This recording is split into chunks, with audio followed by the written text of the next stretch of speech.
Olá, queridos. Vou falar um pouco sobre curiosidade, sobre o que é ciência, sobre o que é observação. Então, por exemplo, nesses últimos 2 anos, o pessoal esqueceu um pouco a hierarquia de como que a informação é concebida e como que o ser humano tira as conclusões. Então, começa numa observação.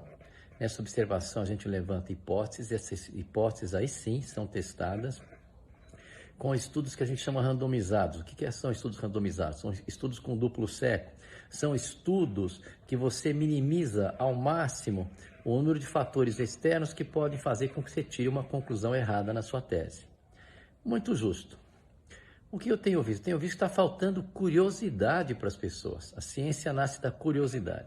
Então, por exemplo, se existe alguém que alega que é a ciência e agride uma pessoa, isso significa que não tem argumentos, seja científicos ou não, a partir do momento que partiu para agressão. Agora, se é para debater ideias, se o compromisso desse ser humano é com o bem-estar de todos e não com o erro, com o acerto, com o lado A ou com o lado B, as coisas fluem. Então não há necessidade de agredir as pessoas. Então, por exemplo, eu tenho um exemplo clássico aqui, em relação a por que eu não acredito e acho temerário sair vacinando criança de 5 a 11 anos e adulto jovem. Porque o índice de sobrevivência desse grupo é muito alto, desde que sejam sadios, é muito alto. E não vale o risco já descrito pela própria Pfizer, que botou 1 a cada 10 mil casos de miocardite. A bula fala em herpes zoster. A bula fala em que no primeiro, saiu um estudo mostrando que quando você toma vacina, ocorre uma diminuição de linfócitos transitoriamente, é verdade, mas ocorre, mostrando que existe uma modulação negativa. Então você tem que analisar custo-benefício. Agora, se você tem um idoso, digo para as variantes anteriores, essa não vale mais isso. Você tem um idoso, que a gente sabe que sabidamente dá trabalho, e aí você não vai correr o risco de que esse indivíduo pegue. Então você corre o risco desconhecido da vacina e a proteção que ela conferiu lá atrás para a variante selvagem. Então a gente assume que ela pode proteger um pouco para as outras variantes que vieram na sequência e depois chega um certo tempo que perde total o valor. Por isso que eu falei em dezembro que as vacinas estavam desatualizadas. Eu falei isso em outubro, para falar a verdade. Porque a gente viu o pessoal pegando e contaminando, cada vez mais 3, 4, 5 doses. A pessoa com 5ª dose se contaminando. Mas a doença fica mais fraca. Então, isso pode ter ocorrido sim, lá atrás que eu digo, o ano passado com a Delta. Mas com a Ômicron não tem sentido, não tem nem estudo para isso. E é uma variante que está todo mundo vendo. Faça o exercício da observação sempre. Se a seu redor você conhece quantas pessoas estão morrendo ou estão sendo internadas por Covid. Você vai encontrar pessoas não sadias sendo internadas por outra razão. E como a infecção do Covid é muito extensa, dessa Ômicron, principalmente a BA2, vai ter gente com doença que está internado por outra razão, mas não pelo Covid. Então, quando as pessoas falam, que a gente ouve, chega na minha orelha aqui, que o médico falou, ele não é científico, ou o médico chega chega agredindo, a gente tem que olhar quais são os argumentos, argumentar ideias, porque as ideias, elas podem ser argumentadas e se a pessoa tem um compromisso com o ser humano, vão entrar no consenso. Então, por exemplo, eu tenho os argumentos, eu fui ver por que o Comitê Britânico de Vacinação não dá vacina para criança, eu fui ver porque a Suécia não dá, eu fui ver porque a Dinamarca suspendeu. Razões muito simples, eles analisam que não vale o risco em função da agressividade da variante, da subvariante. É uma questão simples como isso. O Conselho Federal de Medicina também acha que tem que aguardar um pouco para sair vacinando. E agora que as vacinas já estão extremamente desatualizadas? Então, esses são os argumentos desses comitês. Diferente dos argumentos da Anvisa.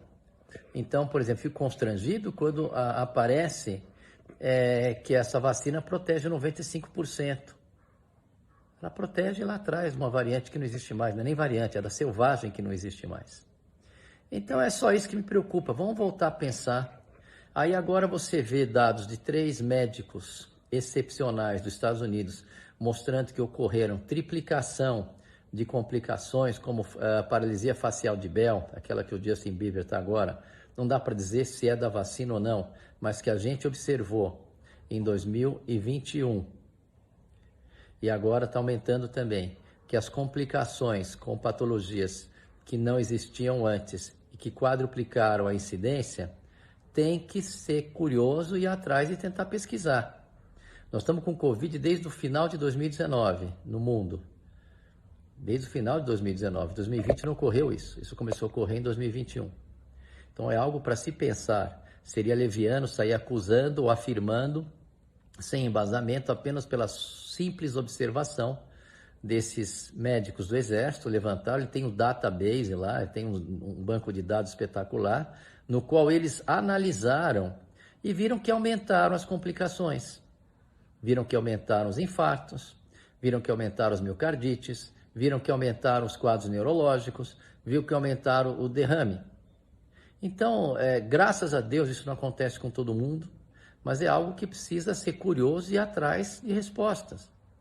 Então, quando eu falo alguma coisa aqui, eu falo baseado em argumentos, baseado no que a gente vive. Eu vivi essa doença e essas pessoas que às vezes criticam um posicionamento baseado em argumento, eles ignoram que a gente lá atrás, na observação, nós saí para frente, saí para o mundo inteiro falando que o corticoide resolvia, e agora é uma unanimidade.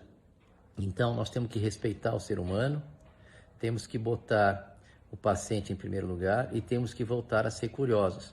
Não aceitem simplesmente porque a instituição A falou, porque a instituição B fala o contrário.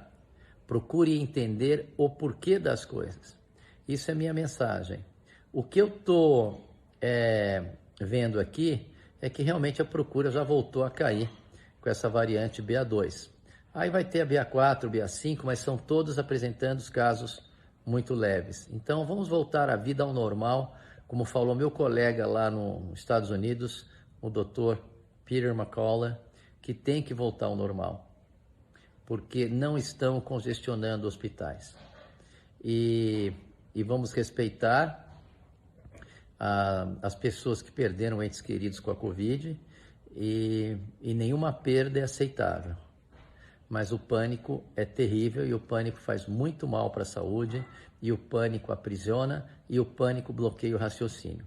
Então vamos voltar a pensar, vamos ser curiosos, vamos ouvir o Comitê Britânico de Vacinação, entender o porquê que ele tomou a decisão A, vamos entender por que a Anvisa tomou a decisão B, e aí vocês vão poder então ter um bom senso para definir, porque não existe consenso.